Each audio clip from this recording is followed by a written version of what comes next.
They said I was dead, signed, sealed, and buried in their eyes while I was still breathing, alive, trapped inside a nightmare of betrayal. The morning my husband announced to our New York neighbors that I had died in a tragic accident, I was sitting right across from him, stunned into silence. Today, I'm going to tell you something I never thought I would share. And if for even a second this feels familiar, I only ask that you like this video and subscribe. It will help me keep opening my heart. My name is Margaret, and at 72 years old, I thought I had seen everything life could throw at me. I was wrong. So terribly, devastatingly wrong. For 47 years, I carried the weight of invisible chains, waking up each morning in our cramped Upper West Side apartment that overlooked a narrow alley where garbage trucks rumbled past at dawn. The canned city noise filtered through our cracked windows, blaring sirens, distant jazz from the cafe downstairs, the sharp scent of hot pretzels mixing with exhaust fumes on the street below. I crept through days crafted of endless errands, hushed phone calls that went unanswered, and the ghost of a marriage that felt more like a business contract written in my blood.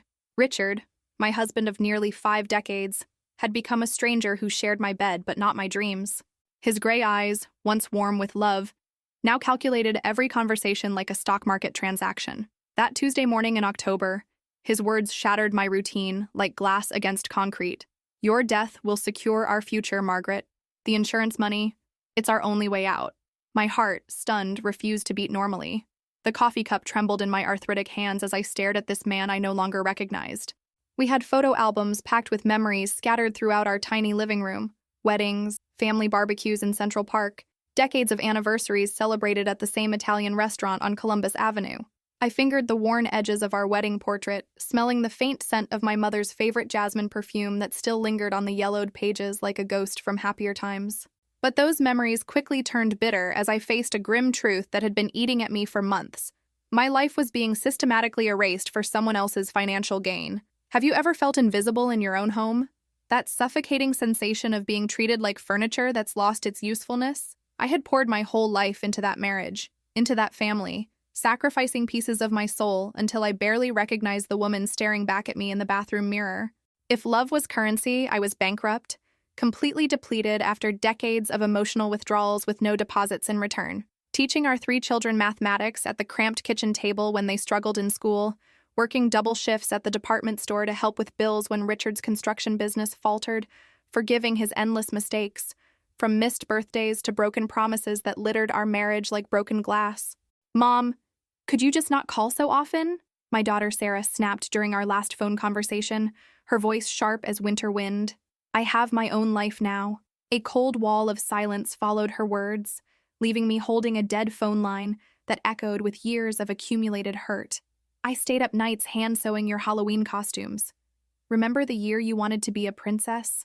I whispered to myself after hanging up, my voice cracking like old leather. You wore that pink dress I made you for 3 years running because you loved it so much. But those memories felt hollow now, like trying to warm yourself with photographs of fire. My husband, once my partner, my confidant, my best friend, had transformed into a man I barely recognized. Tired, distant, manipulative, treating me like an employee instead of his wife. You don't understand the business side of things, Margaret. He would sneer whenever I questioned the missing utility bills or the strange men who visited our apartment at odd hours.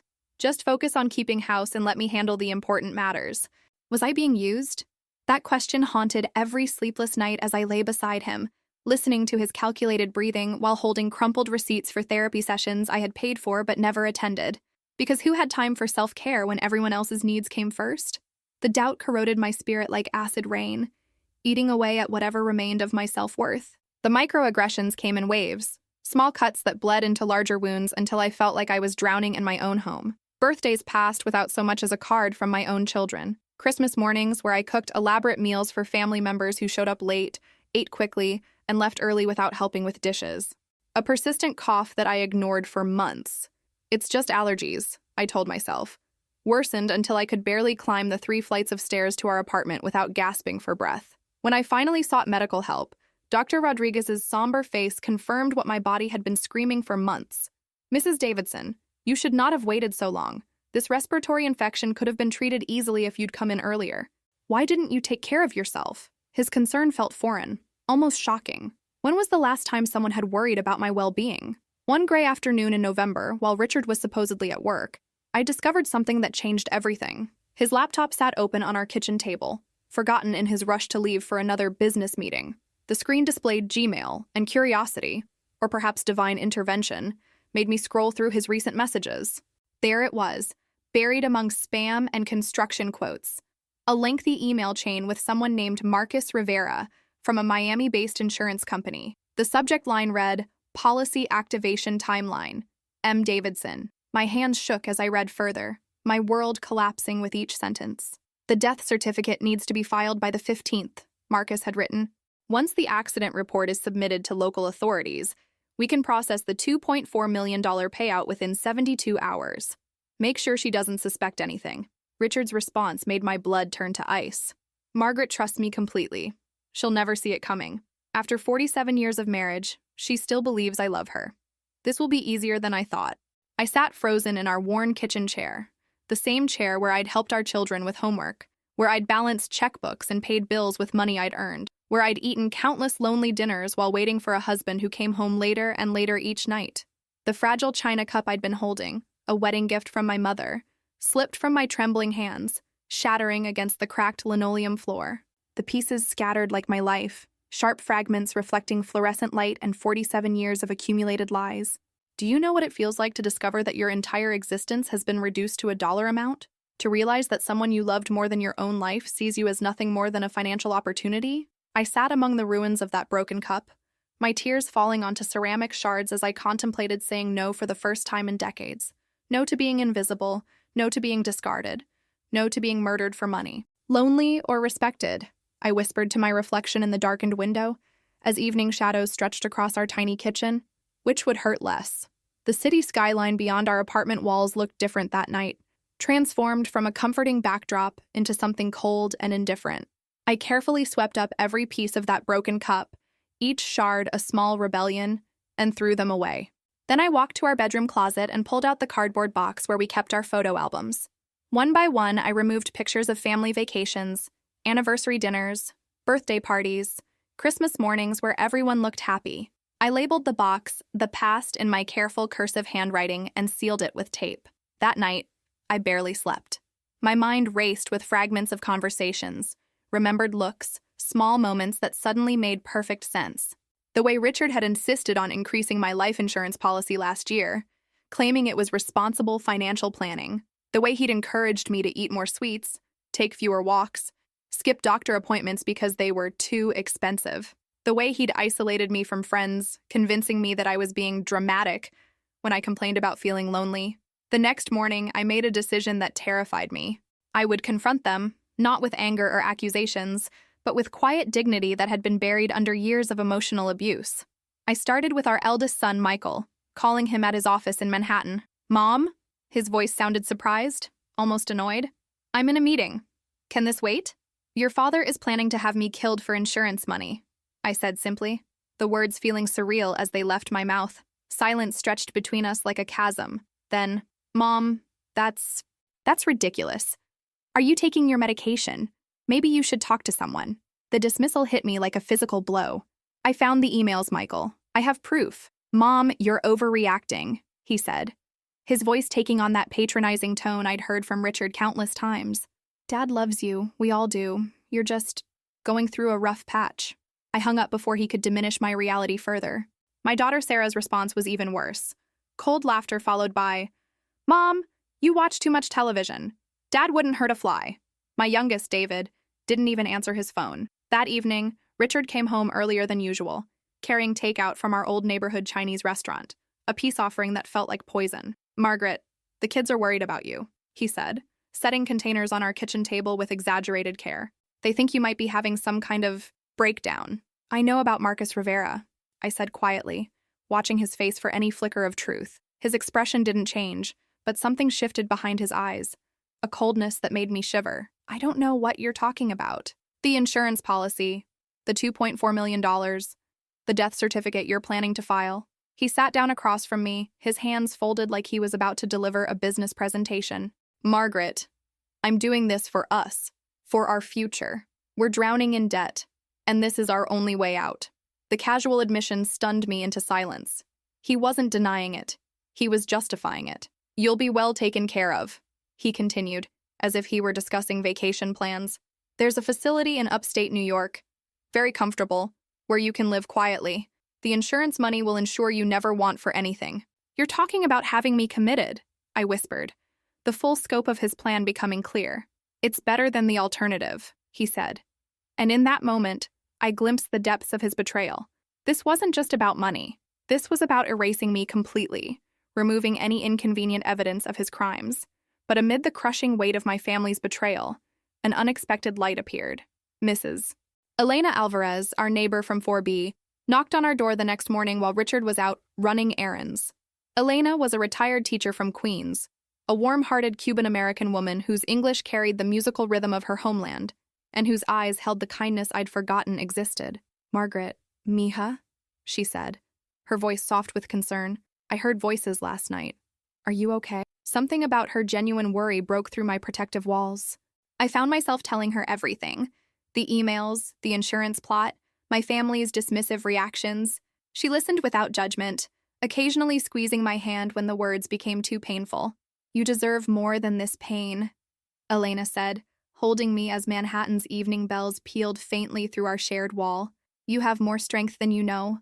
I've seen how you carry yourself, how you've survived years of this treatment. You're stronger than any of them." That night, for the first time in months, I slept through the night without waking to nightmares. Elena's words had planted a seed of possibility I'd thought was dead forever. The next morning, with trembling hands, I did something I hadn't done in decades. I said no. Richard approached me with another request for money, some urgent business expense that required immediate access to our savings account. Instead of reaching for my checkbook as I had countless times before, I looked him in the eye and said, "No." The word felt foreign on my tongue, powerful and terrifying. Richard's face darkened with surprise, then anger. "What do you mean, no?" "I mean no, I won't give you money to finance my own murder." For a moment, I thought he might hit me. The violence in his expression was unmistakable. Instead, he turned and walked away, slamming our apartment door so hard the walls shook. That afternoon, I walked into Chase Bank on Columbus Avenue, an intimidating fortress of marble and glass where I'd conducted decades of mundane transactions. But this time felt different. I approached the customer service desk with purpose I hadn't felt in years. "I need to speak with someone about my accounts," I told the young woman behind the counter. "I have concerns about financial fraud." 2 hours later, I sat across from Janet Morrison, a patient bank manager in her 50s who reminded me of the teacher I'd wanted to become before marriage redirected my dreams. She reviewed my account statements with growing concern, pointing out patterns I'd been too trusting to notice. "Mrs. Davidson, there have been regular large withdrawals from your joint savings account, all authorized with your husband's signature. Did you approve these transfers?" Seeing the numbers laid out in black and white was devastating. Over the past 2 years, Richard had systematically drained our retirement savings, money I'd earned during my decades of retail work, money that was meant to secure our golden years together. "What are my options?" I asked, my voice steadier than I felt. "We can freeze the account immediately," Janet said. "I'm also required to report suspected elder financial abuse to the appropriate authorities. Would you like me to make that call?" I nodded, feeling like I was stepping off a cliff into unknown territory. Janet handed me a business card for Maria Santos, an attorney who specialized in elder abuse cases and worked with a nonprofit organization that provided free legal services to seniors. That evening, I called Maria from Elena's apartment, not trusting the privacy of my own home. Maria's voice was warm but professional as she explained my legal options and rights. She offered to meet with me the following day, promising to bring resources and documentation that might help me regain control of my life and finances. "Margaret," she said before ending our call, "what you're describing isn't just financial abuse. This is an elaborate fraud scheme that could result in serious federal charges. Insurance fraud involving that amount of money carries a potential sentence of 20 years in prison." For the first time in months, I felt a flicker of hope. Not just hope for survival, but hope for justice. The family meeting Richard called for that Saturday evening felt like walking into a courtroom where I was both plaintiff and defendant. Our living room, cramped under the best circumstances, felt suffocating with all 3 of our adult children present via video call, their faces arranged across Richard's laptop screen like a jury. I had spent hours preparing for this moment, gathering every piece of evidence I'd discovered. Printed emails, bank statements, insurance documents, and my own handwritten timeline of Richard's increasingly suspicious behavior. Elena had offered to stay with me for moral support, but I knew this was a battle I needed to face alone. Your mother has been making some very serious accusations, Richard began, his voice carrying the reasonable tone he'd perfected over decades of manipulation. She's claiming that I'm trying to, well, that I have some kind of plan to hurt her. Mom, we're worried about you. Sarah's voice crackled through the computer speakers. Dad showed us some of the things you've been saying, and they don't make sense. I reached for the stack of printed emails I'd hidden in my purse. These are communications between your father and an insurance broker named Marcus Rivera in Miami. They discuss filing a fake death certificate in my name and collecting $2.4 million in life insurance proceeds. The silence that followed was deafening. I could see my children's faces on the screen, their expressions ranging from confusion to skepticism. Richard, however, looked calm, almost amused. Margaret, those could be fabricated by anyone with a computer, he said smoothly. You've been under a lot of stress lately. Perhaps your judgment isn't as clear as it once was. The dismissal, delivered in his most patronizing tone, ignited something inside me I'd thought was dead forever. I stood up, walked to our bedroom, and returned with our wedding album. The leather cover was worn soft from years of occasional browsing, filled with pictures of a young couple who genuinely seemed to love each other. I opened to our wedding day photo, both of us looking impossibly young and hopeful. With deliberate slowness, I tore the picture in half, right down the middle, separating our images forever. The sound of ripping paper filled the room like thunder. What are you doing? Michael's voice came through the laptop speaker, sharp with alarm. I'm done, I said, my voice clear and strong for the first time in years. I will no longer buy love from people who see me as nothing more than a bank account or an inconvenience. I will not finance my own destruction. I let the torn halves of the photograph flutter to the floor like autumn leaves, watching pieces of my former life settle around my feet. Mom, you're being dramatic, David said from the screen. Dad loves you. We all do. If you love me, I replied, looking directly at each of their pixelated faces, then you'll respect my decision to protect myself from someone who is literally planning my murder. Richard tried one more manipulation, his voice taking on the wounded tone he'd used to win arguments for decades. After everything I've done for this family, how can you believe I would hurt you? Because I have proof, I said simply, and because your actions have made it clear that you see me as worth more dead than alive. The meeting ended with confused protests from our children and stony silence from Richard. But I felt something I hadn't experienced in years, the solid ground of truth beneath my feet. 2 days later, just as I began to believe that maybe, possibly, I could reclaim my life from this nightmare, I discovered the final, most devastating betrayal. Elena knocked on my door Tuesday morning, her usually cheerful face creased with concern. Margaret, have you seen this? She handed me her smartphone, opened to a local news website's obituary section. There, in black and white, was my own death notice. Margaret Davidson, beloved wife and mother, passed away peacefully after a brief illness on November 15th at New York Presbyterian Hospital. She was preceded in death by her parents and is survived by her devoted husband Richard and 3 children. Services will be held privately. The date was today's date. According to this fabricated announcement, I had died this morning. My hands shook as I read the carefully crafted lies designed to establish an official record of my death. The obituary included details only my family would know: my maiden name, my parents' names, even the year I graduated from high school. Someone had gone to considerable trouble to make this fiction believable. Who would do this? Elena whispered, but we both knew the answer. Within an hour, my phone began ringing. First my children, voices panicked. Mom, are you alive? There's an obituary online saying you died. What's going on? Then calls from distant relatives, former co-workers, neighbors from our old apartment building before we moved to the Upper West Side. Each conversation required me to prove I was alive, to explain why someone would publish a fake death notice, to defend my sanity against the growing narrative that I was having some kind of psychological breakdown. But the most chilling call came from Maria Santos, my attorney. Margaret, we have a problem, she said. Someone has filed paperwork with the Social Security Administration declaring you deceased. Your bank accounts, credit cards, even your healthcare benefits have been frozen pending verification of your death status. I felt the walls of my world closing in. In a single morning, I had been erased from official existence while still breathing, still thinking, still fighting for my life. How is this possible? I asked, though part of me already knew. It requires someone with access to your personal information, social security number, and enough bureaucratic knowledge to navigate multiple government systems, Maria explained. This isn't a prank, Margaret. This is systematic identity theft designed to make you disappear. That evening, Richard came home carrying flowers, white lilies, the kind typically associated with funerals.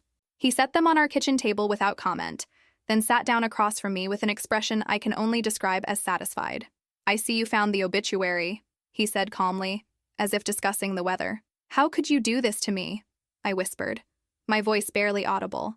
"It's already done, Margaret. As far as the world is concerned, you died this morning. Fighting it will only make you look mentally unstable. No one will believe you." This was his final test, the ultimate attempt to break whatever remained of my spirit. For a moment, doubt crept in. Maybe I was losing my mind. Maybe this was all some kind of elaborate psychological breakdown. The evidence seemed overwhelming.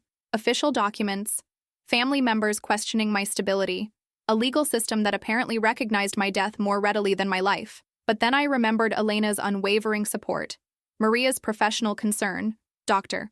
Rodriguez's genuine worry about my health. I remembered the woman in the bank manager's office who had listened without judgment and taken immediate action to protect my accounts. Not everyone in my life was gaslighting me. Some people still saw me as real, valuable, worth protecting. I stood up from that kitchen table, walked to the window overlooking our narrow alley, and made a decision that would change everything. Instead of arguing or pleading or trying to convince Richard of anything, I simply said, "I know who I am." 3 words: quiet, certain, unshakable. Richard's confident expression faltered slightly. Whatever reaction he'd expected, my calm certainty wasn't it. "The truth has a way of revealing itself," I continued, my voice growing stronger. "And fraudulent insurance claims involving millions of dollars tend to attract federal investigators who ask very uncomfortable questions." I turned away from him, walked to our bedroom, and closed the door. For the first time in months, I slept soundly, no longer afraid of what morning might bring. The next day, I began the process of resurrection. With Maria's help, I contacted every agency that had been notified of my death, providing fingerprints, documentation, and sworn statements proving my continued existence. The process was bureaucratic and frustrating, but each successful verification felt like reclaiming a piece of my life. More importantly, I drove to JFK Airport and purchased a first-class ticket to San Juan, Puerto Rico, using a credit card that I'd opened secretly the week before. If Richard wanted to benefit from my death, he would have to explain why his deceased wife was making luxury travel purchases with money he couldn't access. The flight was scheduled for the following morning. I packed one small suitcase with clothes I'd bought for myself, bright colors that made me feel alive, comfortable shoes for walking on beaches, a sundress I'd wanted for years but never felt worthy of wearing. Elena helped me gather important documents: birth certificate, social security card, passport, medical records, and copies of every piece of evidence related to Richard's fraud scheme. "You're really doing this," Elena said, not as a question, but as an affirmation. "I'm finally living," I replied, and meant it. That final evening in our apartment, Richard made one last attempt at control. "If you disappear, Margaret, I'll have you declared mentally incompetent. Our children will testify that you've been having paranoid delusions. You'll lose everything." I looked at him, really looked at him, for what I knew would be the last time. This man I'd loved, trusted, built a life with, raised children with, had become someone I didn't recognize. Or perhaps I was finally seeing him clearly for the first time. "Richard," I said quietly, "I already lost everything. The moment you decided I was worth more dead than alive, our marriage ended. What I'm doing now isn't loss. It's recovery." At 6 a.m., while Richard slept, I left our apartment carrying nothing but my small suitcase and a lifetime of hard-earned wisdom. Elena was waiting in the hallway to drive me to the airport, her warm smile the first genuine kindness I'd experienced from family in years. The taxi ride to JFK felt like traveling through a portal between my old life and something entirely unknown. Manhattan's skyline, which had felt like a prison walls for so long, gradually transformed in my mind from barrier to backdrop, beautiful, but no longer defining the boundaries of my existence. At the airport, I experienced something I'd never allowed myself before: first-class service. The gate agent's respectful, "Good morning, Mrs. Davidson," felt like recognition of my humanity after months of being treated as invisible. The comfortable leather seat, the mimosa before takeoff, the warm towel and personal attention from flight attendants. These weren't just luxuries. They were acknowledgments that I deserved comfort, respect, care. As our plane lifted off from New York, I pressed my face to the window and watched the city grow smaller below us. Somewhere down there was Richard, probably just discovering my empty closet and the note I'd left on our kitchen table. "I am not dead, and I am no longer yours to kill. The insurance fraud has been reported to federal authorities. Have a good life." The Caribbean air that greeted me in San Juan felt like breathing for the first time in years. Warm, clean, scented with salt water and tropical flowers, it filled my lungs and made me dizzy with possibility. I'd reserved a suite at a beachfront hotel, using money from an individual retirement account that Richard didn't know existed. Money I'd saved from my retail job decades ago. Money I'd hidden away for emergencies I never imagined would be this extreme. My hotel room overlooked the ocean, an endless expanse of blue that stretched beyond the horizon. I stood on the balcony that first evening, wearing my new sundress, feeling the warm wind against skin that had been hidden under heavy coats through too many cold New York winters. For the first time in years, I ordered room service. Not because I was too tired to go out, but because I wanted to watch the sunset from my balcony while eating food someone else had prepared for me. The shrimp was perfectly seasoned, the wine crisp and cold, the chocolate dessert rich and indulgent.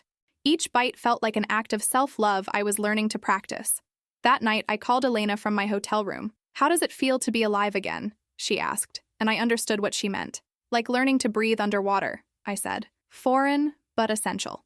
Over the following days, I discovered parts of myself that had been dormant for decades. I took salsa dancing lessons at a local community center, my 72-year-old body remembering rhythms I'd loved as a teenager. I bought watercolor supplies and spent mornings painting the view from my balcony, mixing blues and greens I'd forgotten were beautiful. I read novels in Spanish, a language I'd studied in high school but never had time to practice while managing a household and raising children. Most surprisingly, I made friends. Real friends. Not people who needed something from me or treated me as an obligation. Carmen, a retired nurse from Puerto Rico, invited me to join her morning walks along the beach. Miguel, who ran the hotel's gift shop, shared stories about his grandmother while helping me select local crafts to send to Elena. These relationships felt different from anything I'd experienced with my family. They were based on mutual enjoyment of each other's company rather than duty or manipulation. 3 weeks into my Caribbean resurrection, I received a call from Maria Santos. The FBI had opened a formal investigation into Richard's insurance fraud scheme. They'd discovered not only the elaborate plot to fake my death, but evidence of multiple previous insurance claims involving suspicious circumstances. It turned out I wasn't Richard's first victim, just his most lucrative target. "The federal prosecutors want to interview you," Maria explained.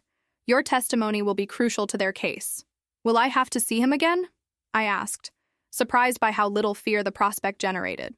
"Only in court, and only if you choose to testify in person rather than by video deposition. But Margaret, there's something else." The investigation revealed that Richard had already collected a $200,000 advance payment from the insurance company based on the fake death certificate. That money was transferred to an offshore account in the Cayman Islands. The scope of Richard's planning was staggering. While I'd been grieving our failing marriage, he'd been orchestrating my elimination with the methodical precision of a business transaction. "What happens now?" I asked. "Now you get to decide how you want to proceed. The government can pursue criminal charges regardless of your involvement, but your testimony would strengthen their case significantly. And Margaret, there's also the matter of civil recovery. You may be entitled to claim damages not just for the attempted fraud, but for years of financial abuse."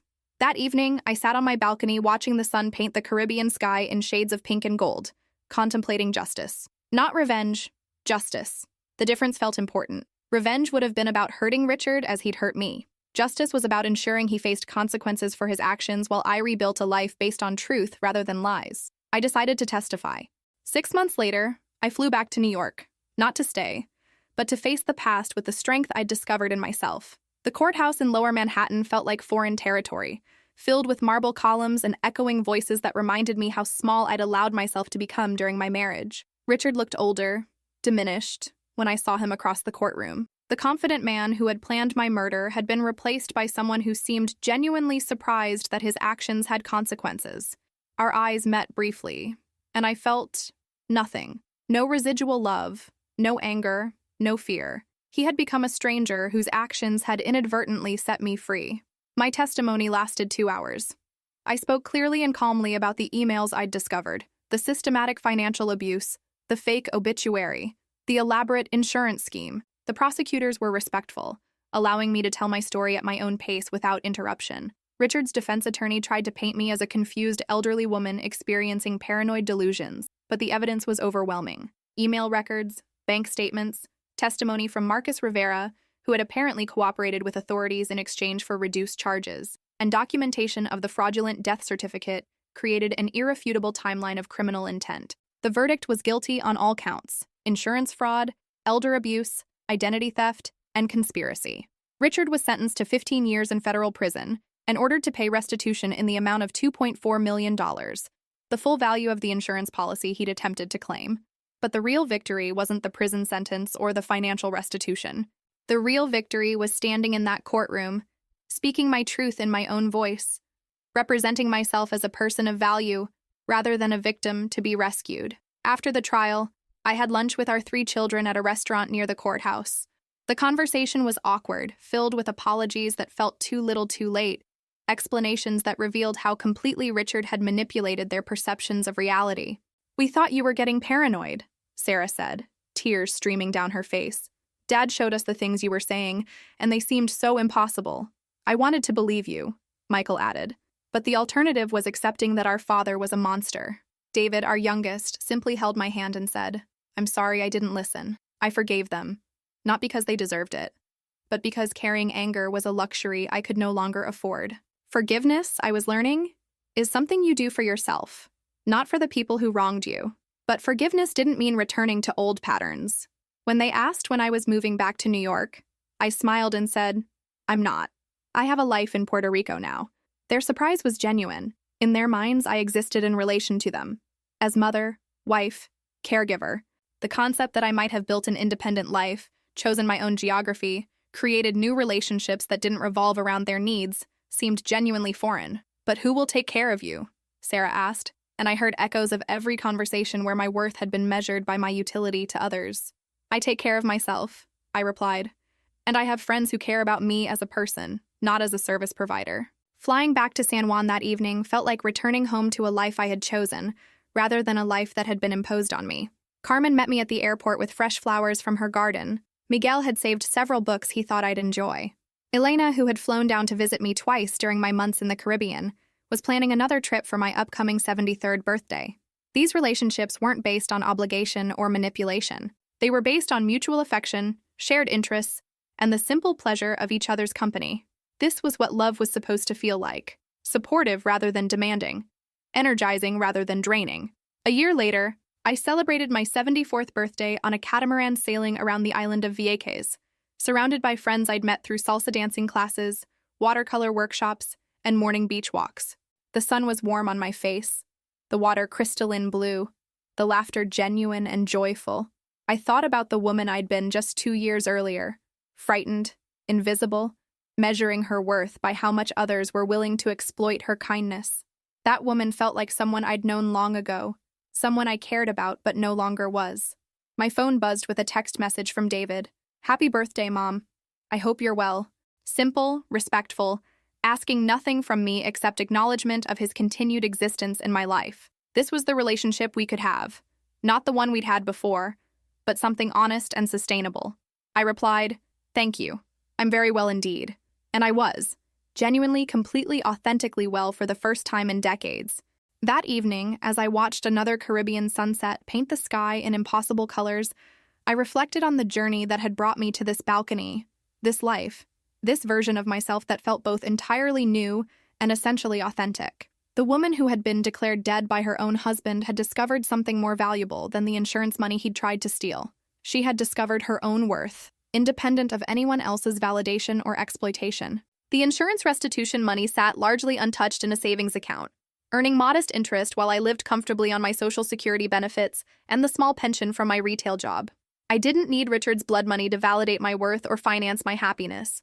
My joy came from simpler sources: morning coffee on my balcony, afternoon dance classes, evening conversations with genuine friends, the satisfaction of watercolor paintings that captured light and movement in ways that surprised me. I had learned that being alone didn't mean being lonely, that self-care wasn't selfish, that saying no was sometimes the most loving thing you could do, for yourself and for the people trying to exploit you. Most importantly, I had learned that it's never too late to save your own life. Do you recognize yourself in this story? Have you ever felt invisible in your own family, reduced to a function rather than valued as a person? Have you ever discovered that people you trusted were planning your destruction, financial or otherwise? Maybe you're experiencing something similar right now. That suffocating feeling of being taken for granted, dismissed, exploited by the very people who claim to love you. Maybe you've been afraid to speak up, afraid to rock the boat, afraid that asserting your own worth might cost you the relationships you've spent decades building. If any of this feels familiar, I want you to know. You are not invisible, you are not worthless, and it is not too late to save your own life. The first step is believing that you deserve better. The second step is taking action to protect yourself, even when that action feels terrifying. The third step is discovering who you really are when you're not constantly managing other people's emotions, needs, and expectations. You don't have to wait for someone else to value you before you start valuing yourself. You don't have to earn love through exhaustion and sacrifice. You don't have to accept crumbs from people who should be offering you a seat at their table. Your life has value beyond what you can provide for others. Your happiness matters. Your peace of mind matters. Your dreams matter, even if they've been dormant for decades. It's never too late to start over. It's never too late to say no. It's never too late to choose yourself. But let me tell you what happened after I thought my story was over. Because healing isn't a destination. It's a journey that continues to unfold in ways you never expect. 2 years after the trial, I received an unexpected phone call that would challenge everything I thought I had learned about forgiveness and family bonds. It was from my granddaughter Emma, Sarah's daughter, now 25 years old and working as a social worker in Philadelphia. Grandma Margaret, her voice trembled through the phone, I need to tell you something that's been eating me alive for 3 years. Emma had been living with Sarah during the months leading up to Richard's arrest. She had overheard conversations between her parents and Richard, discussions about my mental state, and the family's unified decision to handle the situation before Mom embarrasses herself further. But more damaging than that, Emma had witnessed Richard coaching all 3 of my children on how to dismiss my concerns, how to present a united front that would discredit my testimony if I ever tried to report his activities. I was 23 and terrified, Emma cried into the phone. Grandpa Richard told me that speaking up would destroy the family, that it would hurt you more than help you. I thought I was protecting everyone by staying quiet, but I've realized I was protecting him and abandoning you when you needed family most. The revelation was like reopening a wound I thought had healed. Learning that my own family had conspired not just to dismiss my fears, but to actively undermine my credibility, brought back all the feelings of betrayal I'd worked so hard to process. But Emma's courage in calling me, her willingness to break the family's code of silence, also planted something new. Hope that maybe healing could extend beyond individual survival to include damaged family relationships. Emma, sweetheart, I said, my voice catching with emotion I hadn't expected. Your grandfather's manipulation was powerful enough to control adults who should have known better. You were barely out of college. I don't blame you for being confused and scared. But she needed more than absolution. She needed to understand how silence enables abuse, how keeping family secrets protects perpetrators rather than victims. Over the next several months, we had long phone conversations where I shared not just what Richard had done to me, but how family systems can become complicit in abuse through fear, denial, and misplaced loyalty. Emma began therapy to process her own guilt and anger about the situation. She also became an advocate within our family, challenging her mother and uncles whenever they tried to minimize what had happened or suggest that it's time to move on from the past. Mom, Emma told Sarah during one family gathering that I learned about later, Grandma Margaret was almost murdered for insurance money, and instead of protecting her, you all helped Grandpa Richard convince everyone she was crazy. That's not something you just move on from. That's something you take responsibility for and work to make right. Sarah eventually called me herself, 6 months after Emma's initial revelation. The conversation was painful, halting, filled with long silences where I could hear her struggling to find words adequate for the magnitude of her failures as a daughter. I don't know how to apologize for not believing you, she said. I don't know how to explain being so willing to think you were losing your mind instead of considering that Dad was capable of what you were describing. I don't know how to ask for forgiveness when I'm not sure I deserve it. This was different from the perfunctory apology she'd offered after the trial. This was someone wrestling with genuine guilt and shame, trying to understand not just what she had done, but why she had done it. Sarah, I said carefully, I've had 3 years to think about this. What hurt me most wasn't just that you didn't believe me. It was that you were so quick to assume I was mentally deteriorating rather than even considering that my concerns might be valid. It told me that you saw me as fragile, unreliable, someone whose perceptions couldn't be trusted. But you were never fragile, Sarah protested.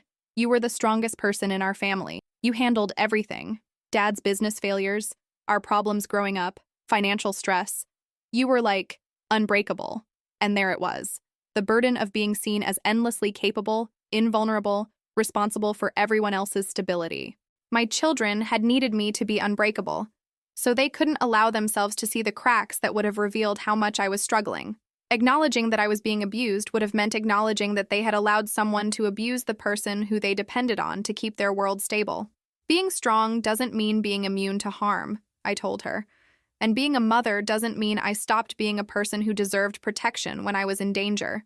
These conversations with Emma and Sarah opened doorways to discussions with Michael and David as well. Each relationship required different approaches, different timeframes for healing, different levels of truth-telling. Michael remained the most defensive, still struggling to accept that his father was capable of attempted murder.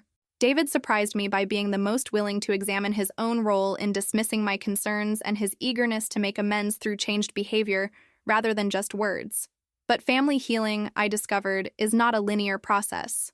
There were setbacks, miscommunications, moments when old patterns resurfaced, and someone would slip back into treating me like the family caretaker rather than an individual deserving respect. There were holidays where the conversation became strained, phone calls that ended badly, emails filled with accusations and defensiveness.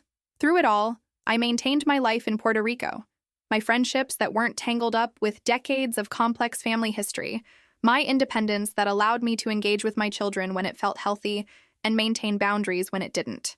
Carmen, my beach-walking companion, often listened to me process these family dynamics with the wisdom of someone who had navigated her own complicated relationships with adult children. "Mija," she said one morning as we watched pelicans dive for fish in the crystal-clear water, "healing doesn't mean everyone has to love you the way you want them to. Sometimes it means learning to love yourself enough that their limitations don't define your worth." She was right. The work I'd done to rebuild my life, to discover my own interests and capabilities, to create meaningful relationships based on mutual respect, that work couldn't be dependent on whether my family ever fully understood or acknowledged what they had done to me. But I also learned that healing could coexist with ongoing relationships that were imperfect, but genuinely improving. Emma became not just my granddaughter, but a friend, someone I could talk to about books and social justice causes, and the challenges of building healthy relationships in a world that often doesn't model them well. Sarah and I developed a cautious but growing connection based on honest communication and her active efforts to understand the impact of her choices. David started calling regularly just to check in, asking about my life in Puerto Rico with genuine interest rather than dutiful obligation. Even Michael, still struggling with his own guilt and denial, began sending birthday cards and photos of his children, small gestures that suggested an awareness that our relationship needed repair. The most unexpected development came 3 years after Emma's phone call. I received a letter from a woman named Patricia Reynolds, who had been married to Marcus Rivera, Richard's insurance broker accomplice. Patricia had divorced Marcus after his arrest, and spent the years since then trying to understand how she had missed the signs that her husband was involved in criminal activity. "Mrs. Davidson," she wrote, "I know this may be difficult to receive, but I wanted you to know that Marcus spoke about you often during the months before his arrest. He expressed admiration for your courage in reporting the scheme, and regret about his involvement in what he called the most evil plan he had ever encountered in his insurance career." Patricia explained that Marcus had originally believed he was helping Richard manage legitimate financial planning for his wife's natural death, a terminally ill woman who wanted to ensure her insurance benefits would be processed quickly for her family's benefit.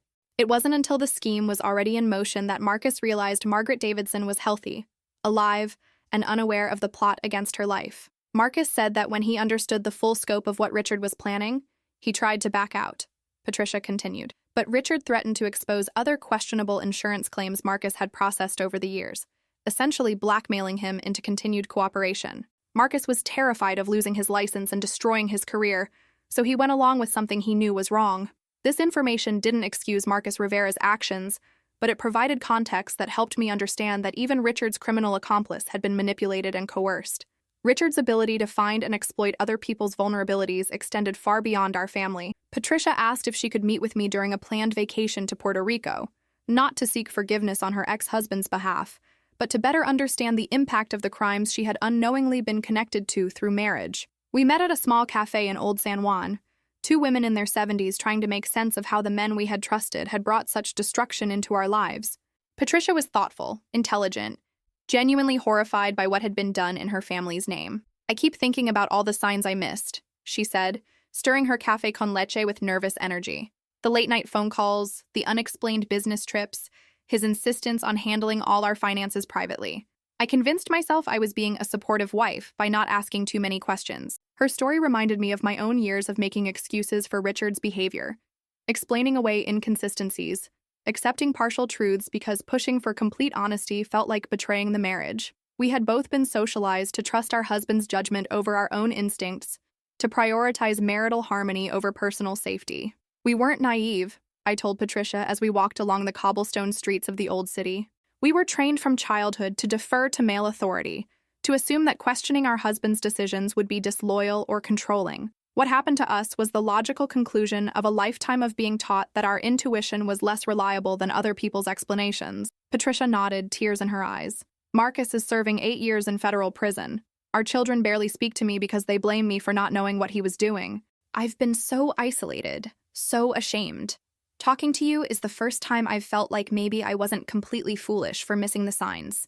We kept in touch after her visit, 2 survivors supporting each other's healing process across the distance, between Puerto Rico and Patricia's home in Miami. Sometimes recovery requires finding community with people who understand experiences that feel impossible to explain to others who haven't lived through them.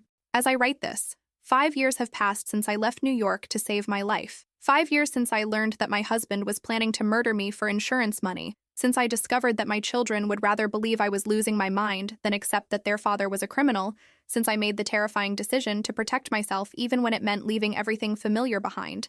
The woman I am now would be unrecognizable to the woman I was then, not just because I live on a Caribbean island instead of Manhattan's Upper West Side, not just because I dance salsa instead of cleaning other people's messes, not just because I speak up for myself instead of apologizing for taking up space. The fundamental difference is that I now know my own worth, independent of anyone else's valuation. I know that my needs matter, that my peace of mind is worth protecting, that my happiness is not selfish but essential. I know that love should feel supportive rather than draining, that healthy relationships enhance your life rather than diminishing it. I am not bitter, despite everything I endured. Bitterness would mean allowing Richard's betrayal to continue poisoning my life after he was no longer present to actively harm me. I am not bitter, but I am changed. I am cautious about trust in ways that feel protective rather than paranoid. I am clear about my boundaries in ways that feel empowering rather than harsh. I am selective about my relationships in ways that feel loving toward myself rather than judgmental toward others. My mornings begin with coffee on my balcony, watching the sun rise over water that stretches to the horizon. Sometimes Elena joins me via video call from her apartment in New York, sharing her own daily adventures and asking about mine. Sometimes Carmen stops by after her morning swim, bringing fresh fruit from the local market and stories about her grandchildren's latest accomplishments. My days are filled with activities I choose because they bring me joy. Watercolor classes where I'm learning to capture the movement of palm fronds in the wind, Spanish conversation groups where I practice speaking a language I love, volunteer work at a local women's shelter where I help other survivors understand their legal and financial options. My evenings are peaceful, spent reading novels on my balcony or attending cultural events in the community I've chosen as home. Sometimes I video call with Emma, who is now engaged to a kind man who reminds me that my granddaughter has learned to recognize healthy relationships. Sometimes I text with David, who shares photos of his children and asks for advice about parenting challenges, in ways that suggest he values my wisdom, rather than expecting my caretaking. I sleep soundly, no longer startled awake by the sound of Richard's key in the lock or the weight of his body shifting in bed beside me. I dream about future possibilities rather than past disappointments. This is not the life I planned when I was 25 and walking down the aisle toward a man I believed would love and protect me forever. This is not the family dynamics I imagined when I held my newborn children and promised them I would always be there to support their dreams. This is not the aging process I envisioned when I assumed that growing old would mean feeling increasingly secure in relationships I had spent decades building. But this is a good life, a life filled with genuine connections, meaningful activities, personal growth that continues to surprise me, and a sense of safety I had forgotten was possible. If you are watching this video because you recognize something familiar in my story, please understand, it is never too late to save your own life. It is never too late to choose yourself. It is never too late to start over. The voice in your head that says you're too old, too set in your ways, too dependent on others to make major changes, that voice is wrong. The people who benefit from your self-sacrifice will tell you that protecting yourself is selfish, that questioning their motives is paranoid, that demanding better treatment is unreasonable. Those people are wrong. You deserve to be seen, valued, and treated with respect. You deserve relationships that give as much as they take. You deserve to feel safe in your own life. The path forward may not look like mine. You may not need to leave your geographic location or end your marriage or confront criminal behavior, but you may need to set boundaries that feel uncomfortable at first. You may need to ask for support from people outside your family system. You may need to prioritize your own well-being in ways that others criticize as selfish. Do it anyway. Your life is not a practice run.